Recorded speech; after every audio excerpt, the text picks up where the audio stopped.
Dan untuk membahas konflik Israel-Palestina yang kembali memanas di tengah bergabungnya Israel dalam Board of Peace, kita diskusikan bersama pakar hubungan internasional sekaligus pendiri Synergy Policies, Dina Prapto Raharja. Selamat malam Bu Dina, apa kabar? Selamat malam, kabar baik. Kabar baik. Kabar baik untuk kita bersama, semoga ini selalu. Bu Dina, ini perjanjian damai yang mulai berlaku sejak Oktober 2025 kembali dinodai dengan Israel yang lagi-lagi mengingkari kesepakatannya dengan menyerang Gaza. Padahal Israel saja tergabung dalam Board of Peace. Bagaimana Anda melihat ini? Sebenarnya memang format awalnya Board of Peace itu, saya sudah bilang dari pertama, ini tidak seperti yang digambarkan oleh Trump waktu dia bicara di Dewan Keamanan PBB. Jadi itu satu. Jadi format yang dikehendaki dalam Dewan Keamanan PBB itu jelas harus step by step melalui proses negosiasi antar negara. Sementara kalau Board of Peace-nya Trump ini dia mengedepankan caranya dia kan, caranya Amerika Serikat untuk menyelesaikan masalah dengan cara dia. Nah, Israel tahu akan ini semua. Makanya kalau kita perhatikan, Israel itu di dalam negerinya pun itu berusaha mencari cara sedemikian rupa untuk menghambat sebenarnya ada pihak-pihak mulai dari Turki yang dilarang masuk ke Israel, kemudian dia juga udah bilang bahwa jangan harap ada yang bisa melakukan kegiatan di Gaza tanpa izin Israel. Jadi kita bisa lihat bahwa hal-hal yang berkembang di dalam Israel sendiri itu sebenarnya pasti akan menghambat Board of Peace ini. Jadi kalau dalam hemat saya, itu sebabnya Indonesia tuh harus lebih hati-hati. Karena kredibilitas Indonesia sekarang notabene sudah turun gara-gara masuk di Board of Peace ini. Dan ada baiknya supaya harkat martabat bangsa kita kembali lagi bahwa kita memang tidak bisa disetir oleh agenda yang nggak jelas dari Amerika Serikat, yang tidak stabil juga dari mekanisme kerja Board of Peace ini. Lebih baik kita mengusulkan untuk keluar saja, mengingat momennya sudah tepat sekarang. Israel jelas-jelas tidak menghormati apa yang berlangsung di dalam Board of Peace. Oke, kalau kayak gitu berarti sanksinya untuk Israel apa sebagai anggota dalam Dewan Keamanan ini, Dewan Perdamaian maksud kami? Kalau kita lihat dalam mekanismenya Board of Peace piagamnya, kan nggak ada memang mekanisme sanksi apapun dari Amerika Serikat. Itu yang harusnya menjadi catatan Indonesia kan sejak dari awal. Karena pihak yang jelas menjadi akar masalah dalam kolonialisme, kemudian juga kekerasan, terhadap warga Gaza, terutama masyarakat sipil, itu kan pangkal mulanya ada di Israel. Kita tahu bahwa ada Hamas dan Hamas punya massa dan masih bercokol di Palestina.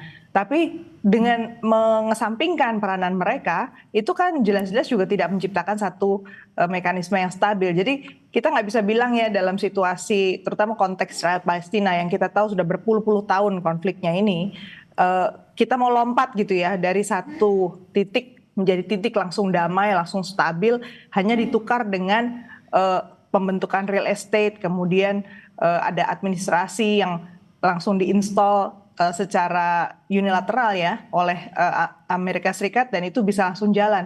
Kenyataannya tidak. Dan betul tadi sanksi itu nggak ada dalam mekanisme Board of Peace. Oke, kejadian dilakukan Israel ke Palestina, kemudian tidak ada sanksi. Lantas sebenarnya peran Board of Peace ini dalam realnya apa sih sebenarnya? Tujuannya kita mungkin tahu ya dari konferensi pers yang sebelumnya dilakukan, tapi rasa-rasanya sekarang belum terlihat jelas begitu dampak dari pembentukan Dewan Perdamaian ini. Satu yang harus jelas kalau kita bertanya soal hal itu adalah prosesnya. Mekanismenya untuk berangkat dari satu titik di mana ada satu negara yang wilayahnya diambil alih oleh negara lain dan ada kekerasan terhadap masyarakat sipil yang meluas, bahkan terus terjadi gempuran terhadap tempat-tempat di mana masyarakat sipil harusnya dilindungi. Mekanisme itu harusnya sudah diantisipasi oleh Board of Peace, oleh Presiden Donald Trump sebagai chief-nya di situ ya. Harusnya itu sudah diantisipasi. Kalau itu nggak ada dan dia langsung berandai-andai langsung bisa membuat satu dewan yang menjalankan tugasnya langsung diterima oleh Israel, kenyataannya tidak demikian, berarti ada yang missing kan dalam mekanisme itu. Oke. Nah, dengan dampak adanya serangan Israel ke Gaza ini, dalam dinamika politik dan keamanan regional, apa Bu Dina? Kalau di kawasan Timur Tengah, kita lihat Amerika Serikat juga tidak konsisten ya menjalankan apa yang dia sampaikan. Kalau dia memang mau perdamaian, stabilitas yang utuh gitu di Israel Palestina, berarti dia harusnya menciptakan suasana yang juga lebih damai di kawasan. Tapi beberapa hari yang lalu kita menyaksikan bahwa Amerika Serikat sudah kembali mengancam Iran, dan karena itu Iran kemudian setuju untuk duduk bersama dengan Amerika Serikat. Tapi Amerika Serikat tetap bilang kita akan mengirimkan pasukan, juga sudah mulai mengirimkan armada ya menuju ke arah Iran. Jadi kita tahu situasi di Timur Tengah itu tetap dijaga sedemikian panas, sedemikian genting, sehingga belum kelihatan ini ada rekonsiliasi, belum nampak ada proses yang inklusif, belum ada martabat dalam menyelesaikan konflik yang berkembang di Timur Tengah.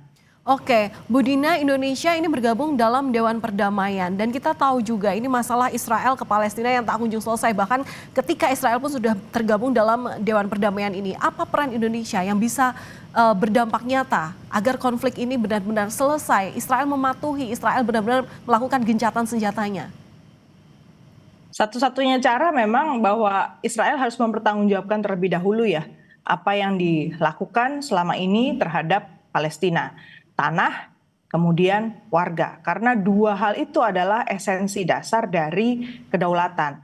Nonsense lah kita bicara two-state solution, kalau tanah itu masih tidak bisa dikelola sendiri oleh Palestina, masyarakatnya pun masih hidup dalam ketakutan, bahkan menjadi sasaran senjata. Jangan lupa juga Indonesia juga harus menyoroti negara-negara Barat yang menolak untuk masuk ke Board of Peace. Kita tahu sejumlah negara Eropa, bahkan sekutu Amerika Serikat menolak kan. Tapi satu yang kita luput untuk sampaikan ke publik, yakni bahwa dana untuk kerjasama dengan Israel, untuk perdagangan dengan Israel, kerjasama ekonomi dengan Israel, sampai hari ini belum ada perubahan menyetop ya. Artinya walaupun mereka menolak Board of Peace, itu kerjasama dengan Israel tetap digunakan oleh Israel untuk membombardir orang-orang di Gaza, orang-orang Palestina. Jadi Indonesia tuh harusnya lebih jeli memang. Menurut saya jauh lebih bermartabat kita itu berada di luar dari Board of Peace.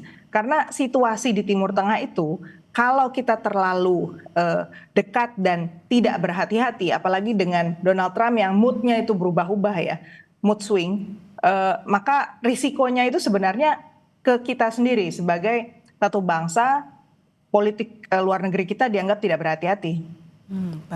Baik. Terima kasih sudah berbagi pandangan bersama kami di Kompas Malam Kompas TV. Pendiri Synergy Policies dan juga sekaligus pakar hubungan internasional, Ibu Dina Praptora Harja. Terima kasih Bu Dina, salam sehat selalu. Salam sehat, terima kasih.